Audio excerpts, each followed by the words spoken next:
नमस्कार दोस्तों, मेरा नाम अभिषेक है। आप देख रहे हैं आपका अपना चैनल सेटलमेंट टीवी। अगर अभी तक आपने चैनल को सब्सक्राइब नहीं किया तो नीचे आपको सब्सक्राइब बटन दिखाई दे रहा होगा, उसको प्रेस कर लीजिएगा। उसके बगल में एक बेल आइकन भी होता है, उसको भी प्रेस कीजिएगा, जिससे कि मैं कोई भी वीडियो डालूँ सबसे पहले नोटिफिकेशन आपके पास पहुँच जाए।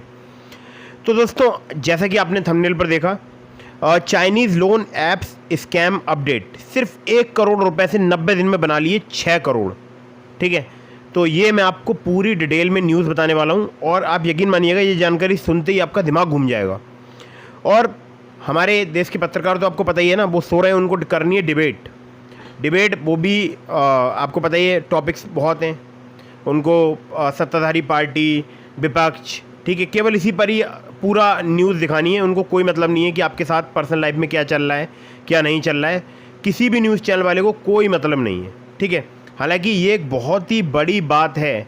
आप यकीन मानिएगा, मैं आपको जो न्यूज़ दिखाने वाला हूँ, ये बहुत बड़ी बात है कि इंडिया में यानी भारत में ये सब काम हो रहे हैं और सरकार की नाक के नीचे हो रहे हैं। कोई सुनने वाला नहीं है, आपकी कोई नहीं सुनेगा।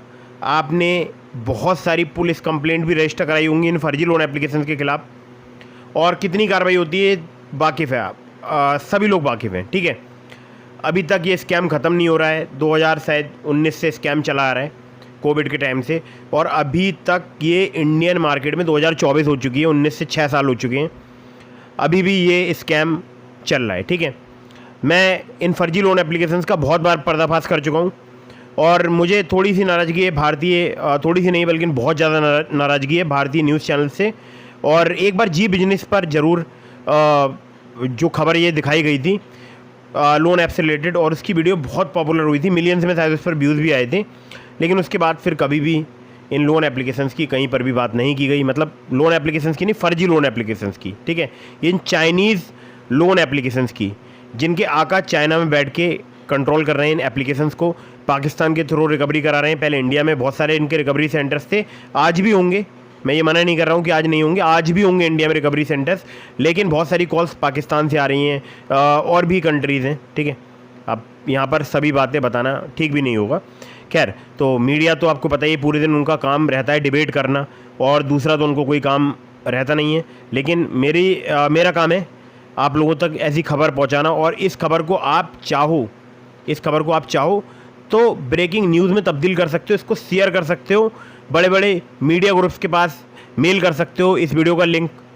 ठीक है, और उनको बता सकते हो कि ये चल रहा है, इस पर न्यूज़ क्यों नहीं लेकर आ रहे हो, क्यों आप एक छोटे से प्रोग्राम में 1-2-4 लाइन इन लोन एप्लीकेशंस के लिए बोलते हो, जबकि इसमें फंसे हुए बहुत सारे लोग हैं। तो मैं फ़िलहाल तो अभी आपसे जो बात करने वाला हूँ, वो बात करने वाला हूँ कि ईडी की जांच में पता चला कि चीनी स्वामित्व वाली जो लोन एप्लीकेशंस हैं, इनके द्वारा 90 दिन में 1 करोड़ रुपये से 90 करोड़ रुपये बनाया गया। ठीक है, मैं आपको स्क्रीन पर दिखाऊंगा, और यूं ही मैं आपसे बात नहीं कर रहा हूं, मैं काफ़ी रिसर्च करता हूं, उसके बाद ही मैं आपके सामने कोई वीडियो लेकर आता हूं। ठीक है, तो मैं आपको स्क्रीन पर यहाँ पर दिखाऊंगा, ठीक है, तब आपको समझ में आएगा। तो दोस्तों, जैसा कि आपको स्क्रीन पर दिखाई दे रहा है, इंडियन वेब 2 की ये न्यूज़ रिपोर्ट है, और यहाँ पर लिखा है, ईडी की जांच में पता चला कि चीनी स्वामित्व वाली लोन ऐप्स की कंपनियों ने 90 दिनों में 1 करोड़ रुपए को 6 करोड़ रुपए में बदल दिया। ठीक है, आज ही की न्यूज़ है, आप देख सकते हैं, कल की न्यूज़ है, मंगलवार 15 अक्टूबर 2024।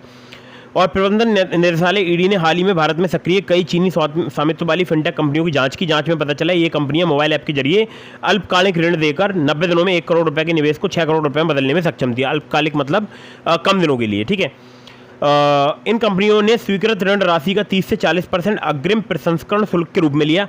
प्रसंस्करण शुल्क मतलब प्रोसेसिंग फी। ठीक है, इन ऋणों पर ब्याज दरें 36% जितनी अधिक थीं, जिससे प्रभावी वार्षिक ब्याज दर 2000% तक पहुंच गई, जिससे अंततः पुनर्भुगतान यानी रीपेमेंट बेहद मुश्किल हो गया। यह शुल्क हर बार जब कोई उधारकर्ता ऋण लेता है तो लिया जाता है, मतलब हर बार यह शुल्क लिया जाता है। ठीक है, ये अल्पकालिक ऋण 1 सप्ताह से लेकर 4 महीने के बीच के होते हैं। इंडियन एक्सप्रेस की रिपोर्ट के अनुसार ईडी की जांच में पाया कि उधारकर्ताओं और उनके संपर्कों को फर्जी कानूनी नोटिस भेजे जाते हैं, उन्हें चोर करार देते हुए संदेश भेजे जाते हैं, यानी उनको चोर बनाया जाता है, आधार कार्ड पैन कार्ड पर चोर वगैरह लिख के भेजा जाता है कॉन्टैक्ट लिस्ट में। ठीक है, जहां अपमानजनक संदेश भेजे जाते हैं और महिला संपर्कों को भी अश्लील संदेशों से परेशान कराया जाता है, यानी न्यूड फोटो वगैरह वायरल किए जाते हैं कॉन्टैक्ट लिस्ट में। ठीक है, उधारकर्ता अक्सर खुद को कर्ज के जाल में पाते हैं। उच्च लागत के कारण पिछले ऋणों के भुगतान करने के लिए नए ऋण लेते हैं। उच्च लागत के बावजूद ये कंपनियां केवल 3 महीनों में 5.2 करोड़ रुपए का शुद्ध लाभ मार्जिन हासिल करने में सफल रही। मतलब आप समझ सकते हैं 5.2 करोड़ रुपए का शुद्ध लाभ,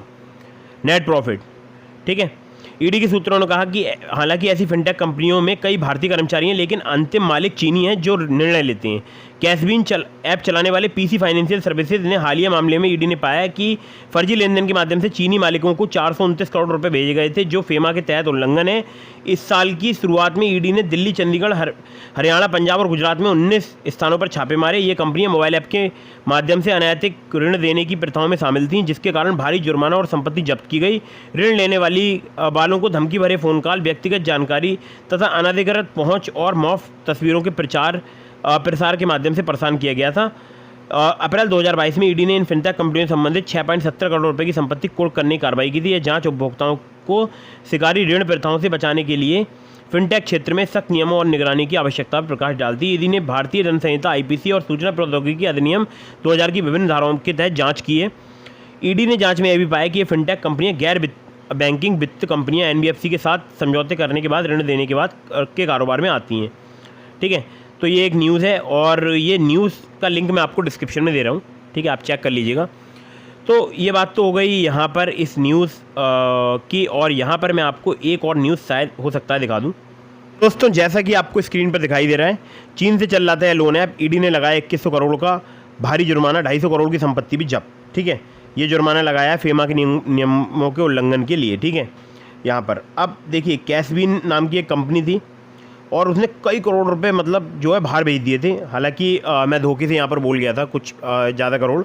तो 252.36 करोड़ रुपए की भारतीय संपत्तियों को यहाँ पर जब्त भी कर लिया है पीसी फाइनेंशियल सर्विसेज की। और कैशबिन नाम से एक एप्लीकेशन थी, शायद आप लोगों को नहीं पता होगा, उसी की ये न्यूज़ है। ठीक है। दोनों न्यूज़ के लिंक मैं आपको डिस्क्रिप्शन में प्रोवाइड करा रहा हूँ। तो मेरा कहने का मतलब ये है कि जो भारतीय जो मीडिया है, ये न्यूज़ चैनल है, इनको ये जो न्यूज़ है इनसे ज़्यादा व्यूअर्स अट्रैक्ट नहीं होंगे ना, इसलिए ये न्यूज़ नहीं दिखाएंगे। ये वो न्यूज़ दिखाएंगे जिसमें बहुत सारे लोग अट्रैक्ट हों, जैसे कि धर्म की राजनीति, देश की राजनीति, इन पे ही इनका फोकस है। हालांकि वो भी अच्छी बात है, दिखानी चाहिए, समाज में जागरूकता लेकर आनी चाहिए, लेकिन जो ये छोटी न्यूज़ होती हैं इनको भी पब्लिश करना चाहिए, जिससे कि लोगों तक बात पहुँचे, लोग इन फर्जी लोन एप्लीकेशन के जाल में ना फंसें। ठीक है। तो एक अपडेट देना था आपको, और आप फर्जी लोन एप्लीकेशन से परेशान हैं तो चैनल को सब्सक्राइब कर लो और वीडियोस जाकर चेक करो। वीडियोस की लिस्ट बहुत सारी मैं वीडियोस आपके लिए लेकर आता हूँ। कभी भी फर्जी लोन एप्लीकेशन से लोन मत लो। अगर आपको जेन्युइन ट्रस्टेड लोन एप्लीकेशन से लोन चाहिए तो मैंने आपको डिस्क्रिप्शन में ट्रू बैलेंस का, ब्रांच का, पॉकेटली का, मनीव्यू का, ओलिप का लिंक प्रोवाइड कर दिया है। आप चाहें तो वहाँ से लोन अप्लाई करके देख सकते हैं। ठीक है। तो दोस्तों, ये थी एक न्यूज़ अपडेट, और मैंने आपको न्यूज़ अपडेट इसलिए दी ताकि आप अपडेट रहें कि क्या चल रहा है इन फर्जी लोन एप्लीकेशंस को लेकर। तो ऐसा नहीं है इंडियन गवर्नमेंट काम नहीं कर रही, काम कर रही है, लेकिन जिस लेवल पर करना चाहिए शायद उस लेवल पर काम नहीं हो पा रहा है। ठीक है। तो एक अपडेट देना था। उम्मीद करता हूँ आपको वीडियो पसंद आई होगी। पसंद आई हो तो उसको लाइक कर दीजिएगा। अपने दोस्तों के साथ, फैमिली ग्रुप्स के साथ में इस वीडियो को शेयर कीजिए, जिससे कि लोग अवेयर हो जाएँ। ठीक है। इन 7 दिन वाले फर्जी लोन एप्लीकेशंस के जाल में ना फंसे। ठीक है। वीडियो कर दीजिएगा लाइक, चैनल को कर दीजिएगा सब्सक्राइब। अगर आपने अभी तक हमारे टेलीग्राम चैनल को ज्वाइन नहीं किया, ज्वाइन कर लीजिएगा, लिंक डिस्क्रिप्शन में है। और अगर आपने अभी तक मुझे इंस्टाग्राम पर फॉलो नहीं किया, फॉलो करके डीएम के माध्यम से आप अपने सवालों के जवाब ले सकते हैं। जय हिंद, वंदे मातरम।